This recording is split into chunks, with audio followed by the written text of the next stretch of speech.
BCP, a banca a disparar-se, é um dos temas a marcar o dia já desde ontem. É sobre ele que falamos com Pedro Lino, da Diff Broker. Pedro, muito boa tarde. Boa tarde, Sônia. BCP hoje a disparar, agora já no final da sessão as coisas já começaram a acalmar. Impõe-se a pergunta, eventualmente na cabeça de muita gente, depois de lucros a caírem, a despencarem, prejuízos, piores resultados de sempre, e a banca numa euforia esta semana. Porquê? Bem, vamos lá ver. A banca já tinha as ações da banca o ano passado sofreram quedas superiores a 75% no caso do BCP. Ou seja, os investidores já descontaram ao longo do ano a queda brutal dos resultados e, nomeadamente no último trimestre, descontaram também a assunção de perdas com as dívidas soberanas, nomeadamente a portuguesa, a italiana e especialmente grega. Por isso, estes resultados não foram nada de novo para quem seguia o mercado. Já toda a gente esperava que os principais bancos apresentassem prejuízo. Agora, o que, juntamente com os resultados, veio foi detalhar das contas dos bancos e, nomeadamente, percebeu-se que a atividade internacional continua bastante forte e está a compensar muito a quebra da atividade doméstica e que o negócio core dos bancos, excetuando estes investimentos em mercados financeiros, em títulos, em tudo que não é o negócio do bancário, o negócio continua a gerar cash flow positivo. Ou seja, os bancos não faliram, não houve aquele...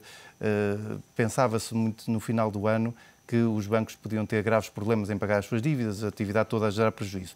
Apesar do aumento dos incumprimentos, apesar do aumento do crédito mal parado, o que é facto é que os bancos souberam gerir mais ou menos as suas atividades através da internacionalização, aumento os custos para os clientes, infelizmente, mas estão a conseguir gerir a sua atividade do dia-a-dia. E depois de termos visto ontem o BCP a disparar mais de 20%, hoje na abertura outra vez a disparar em perto de 20%, negociou acima dos 21 cêntimos.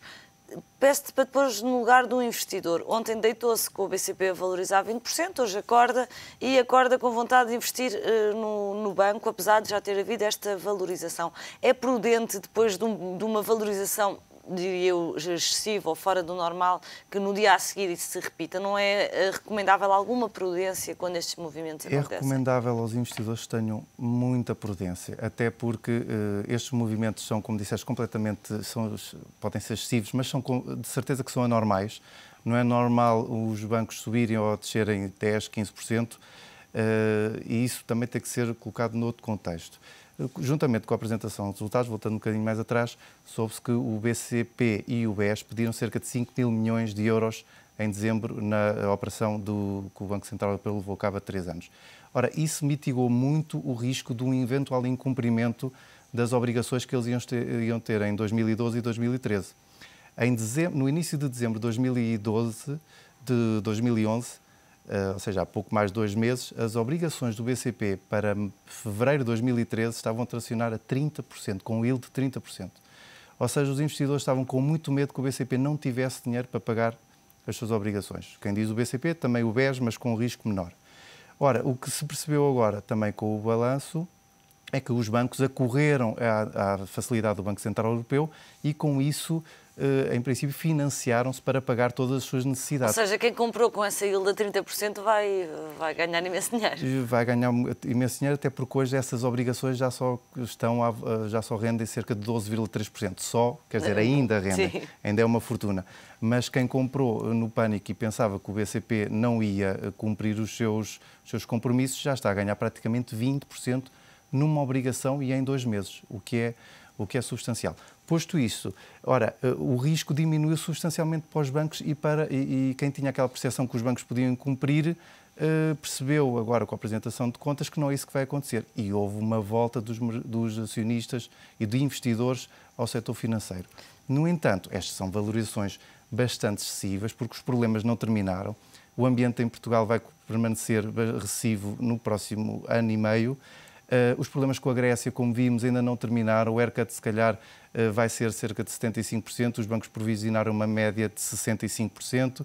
O BCP ainda tem uma operação em curso na Grécia, onde tem um gap comercial de 2 mil milhões de euros. Ou seja, é preciso ter muita prudência, até porque nota-se durante o dia que, principalmente na cotação do BCP, existem muitas ordens que são fictícias, ou seja, os investidores devem ter especial cuidado porque há ordens que estão lá no minuto e no minuto seguinte não está e podem iludir os investidores e levá-los num sentido que não é o verdadeiro. E ainda falta um tema para a banca proximamente, que é o tema da recapitalização, ou seja, de alguns bancos, exceto o BES, aparentemente, a recorrerem à linha do Estado. Nesta altura, essa notícia vai ainda fazer oscilar o valor das ações, porque ainda não se sabe exatamente em quanto é que se vão financiar. Isso ainda pode impactar negativamente?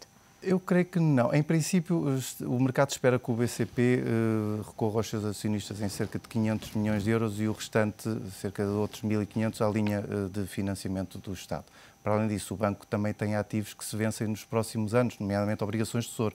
Por isso, se o Estado cumprir, ele vai poder devolver esse dinheiro ao próprio Estado. No BPI, a situação é semelhante, até porque a cotação, com as cotações a subirem, em princípio isso vai também abrir a apetência dos acionistas para comprar obrigações. Não creio que isso tenha grande impacto, está praticamente descontado nas cotações. Pedro, e outra notícia a marcar o dia foi que o BCE poderá aceitar aqui perdas no caso das obrigações gregas. Troca por miúdos, isto significa exatamente o quê? Eu diria que o BCE não vai assumir perdas, ele vai deixar de ganhar. Porquê? Porque o BCE comprou cerca de 50 mil, o equivalente a 50 mil milhões de euros em dívida grega, mas só gastou 40 mil milhões, porque comprou a desconto. Algo que valia, por exemplo, 100%, comprou por 80%. O que o BCE agora está a estudar é a dizer, bem, eu não vou receber os 50 mil milhões, que seria o que eu teria direito, mas só quero receber o que eu gastei. Ou seja, ele vai deixar de ganhar, ele na realidade não perde. Poderá perdoar também os juros, mas isso já é outra componente. O principal, o grosso do montante que estamos aqui a falar é a diferença entre o preço de compra e o preço que o Estado grego deveria pagar. Mas agora aqui coloca-se um problema de risco moral.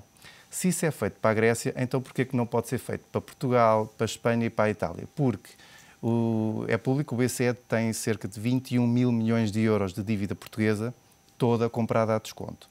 Ou seja, o BCE anda a comprar a cerca de 75% e 80% do valor nominal, 20% abaixo. Ora, se fizermos uma conta muito rápida de 20 mil milhões, vamos colocar 20%, significa que o BCE está à espera de ganhar 4 mil milhões com a dívida portuguesa. Ganhar para além do juro que o Estado vai pagar. E eu coloco a questão, então os portugueses, nós vamos estar a cumprir, nós que estamos a cumprir, vamos estar a implementar o programa de austeridade, não temos direito a esse perdão. Porquê? Porque o BCE também há de ganhar connosco.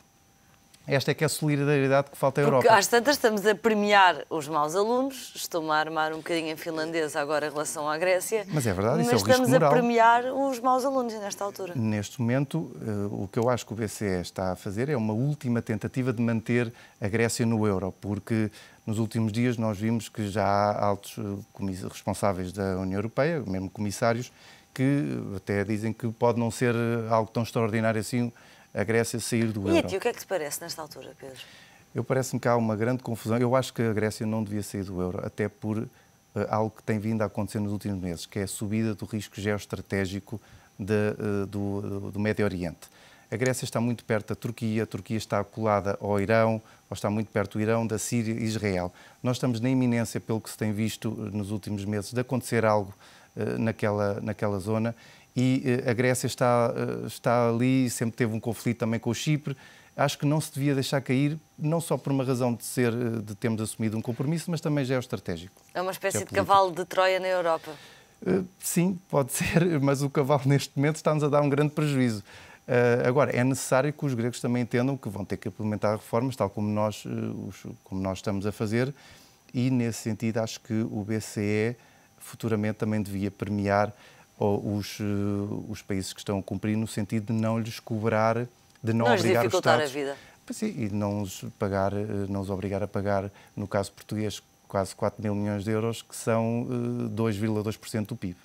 Pedro, finalmente, uma questão também que se vai colocar daqui a poucas semanas, que é a segunda cedência de liquidez do Banco Central Europeu. O Goldman Sachs veio dizer que espera 680 mil milhões de procura. Sei que para ti este é um número muito baixo, mas tem consequências também estas cedências de liquidez e nem todas elas positivas. Sim, eu acho que os bancos vão correr fortemente a esta linha, até porque na última conferência do Presidente Draghi ele disse que já esperava que houvesse uma forte procura, e essa forte procura, muito superior à anterior, para mim significa valores próximos de 1 bilhão na gíria europeia, ou 1 trilhão de euros. Só para relembrar que na primeira 489 mil milhões de euros de procura. Ou seja, eu acho que praticamente vai duplicar. Porquê? Porque esta é a última, ou espera-se que seja a última. Se é a última, o que os bancos vão tentar fazer, e o que seria normal, é como qualquer produto que é escasso. Se temos no supermercado e só há um iogurte, toda a gente vai querer pagar muito pelo iogurte. Claro. E neste caso será o mesmo. Todos os bancos vão querer tapar as suas necessidades de financiamento, pelo menos até ao início de 2013, porque os problemas da Europa não acabaram. Nós ainda vamos ter dificuldades porque os países precisam de emitir muita dívida ao longo de 2012 e 2013. Agora, isso tem um problema, efetivamente traz um problema. É que os bancos, ao entregarem cada vez mais colateral ao Banco Central Europeu, deixam de ter ativos para eles emitirem outras obrigações. Obrigações que também estejam seguras, com ativos que os investidores considerem de qualidade suficiente para comprarem as obrigações a taxas baixas. Ora, isto tem um efeito de crowding out, que é, à medida que o BCE entra no mercado e abrange todos os ativos de qualidade dos bancos e permite que eles acedam de forma ilimitada a essas linhas de crédito, os bancos também deixam de ter outros ativos para que eles próprios possam refinanciar. E isto, no fundo, é o empurrar de um problema para 2014, porque é quando se vencem estas linhas de crédito. E mais uma questão que te colocava, Pedro, em 30 segundos, pedia-te uma resposta breve, é que, de alguma forma, estamos também, outra vez, a contaminar os balanços dos bancos com dívida soberana, ou seja, aquilo que for o desempenho das repúblicas é o desempenho dos bancos.